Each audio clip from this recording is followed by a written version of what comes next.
जय हिंद साथियों, मैं अंकित कुमार यादव आप सभी का स्वागत करता हूं सृष्टि ज्ञान केंद्र में, जहां हम आज उपस्थित हुए हैं समकालीन विश्व राजनीति के प्रथम अध्याय शीत युद्ध का अध्ययन करने के लिए। चलिए प्रारंभ करते हैं शीत युद्ध का परिचय।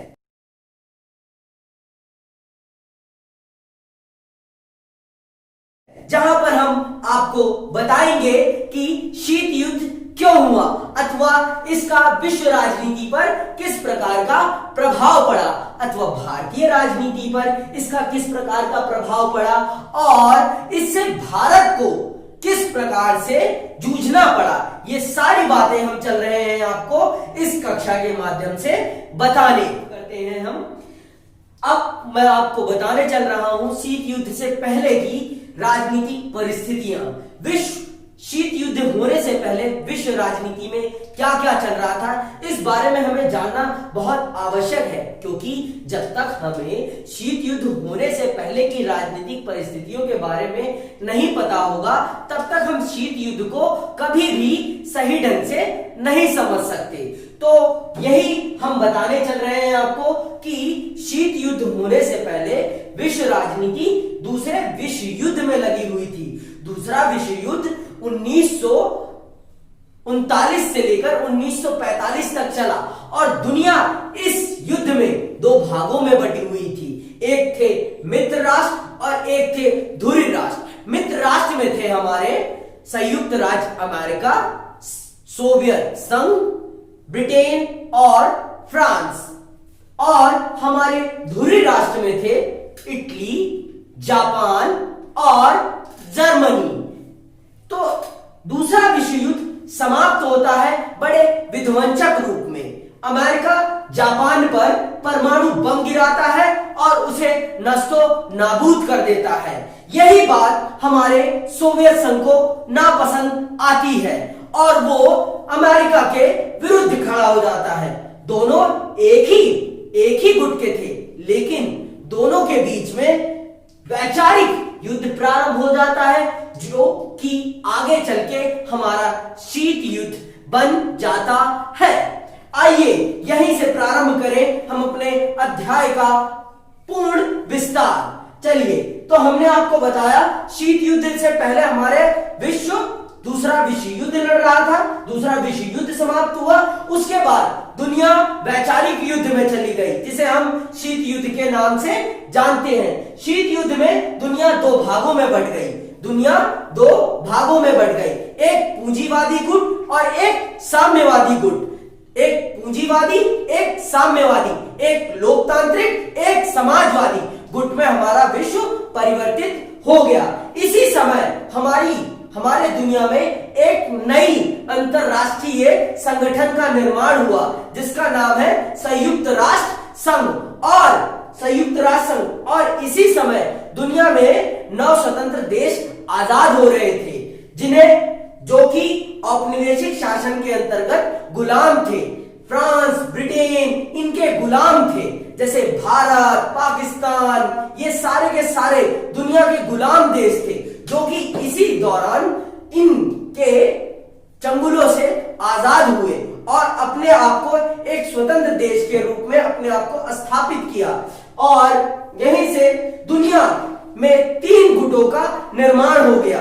ये पहला गुट है हमारा पूंजीवाद गुट, जिसका नेतृत्व अमेरिका कर रहा था। दूसरा गुट साम्यवादी गुट, जिसका नेतृत्व हमारा सोवियत संघ कर रहा था।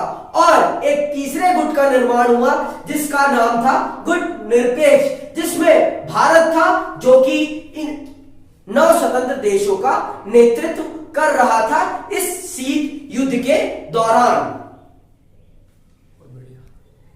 को मैंने अभी आपको संक्षिप्त रूप से समझाया, उन बातों को अब हम चल के अपनी पाठ्य पुस्तिका के माध्यम से समझ लेते हैं, जिससे कि हमारा ज्ञान बेहतरीन हो जाएगा और सटीक हो जाएगा।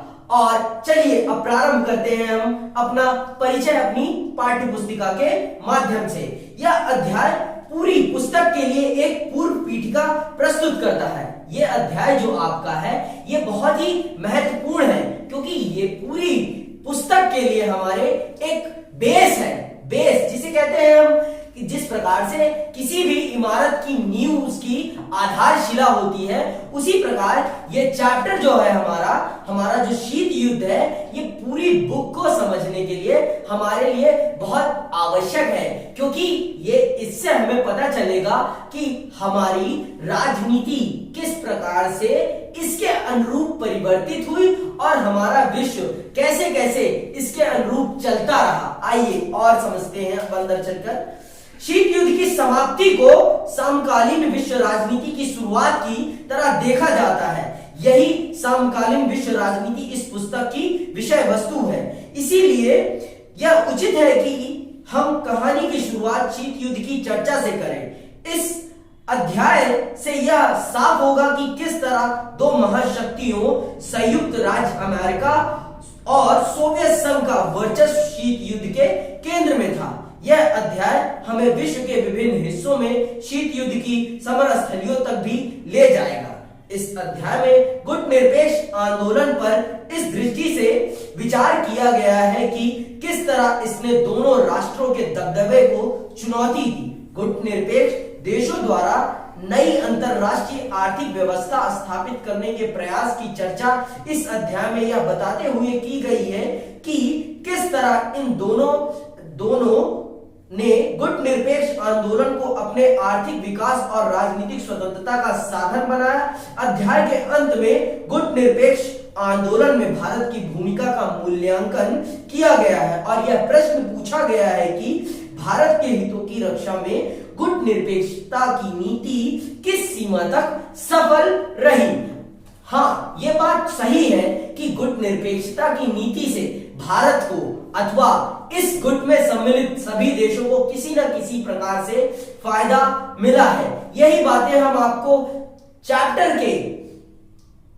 के अंदरूनी भागों में विस्तार पूर्वक समझाएंगे। तो कृपया हमसे जुड़े रहें और हमारे अध्ययन का आप आनंद उठाएं। इसी के साथ हम आज की वीडियो को समाप्त करते हैं और हम चाहेंगे कि आप अपना सहयोग हमें दें और हमारा साथ देते रहें, जिससे कि हम आपके लिए इसी प्रकार की ज्ञानपूर्ण वीडियोस आपके लिए लाते रहें और आपका ज्ञान भंडार इसी प्रकार से भरते रहें। धन्यवाद। जय हिंद, जय भारत।